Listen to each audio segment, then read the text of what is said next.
Hola, benvinguts al meu canal.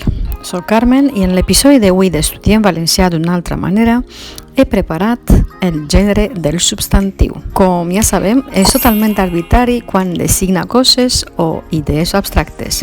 La paraula canal pot ser femenina o masculina. En el cas d'una via d'aigua, quin és el gènere? Molt bé, la paraula canal en aquest cas és masculina, per tant és el canal. D'acord, passem a la següent paraula, que és llum. Sabeu el gènere de l'aparell que il·lumina?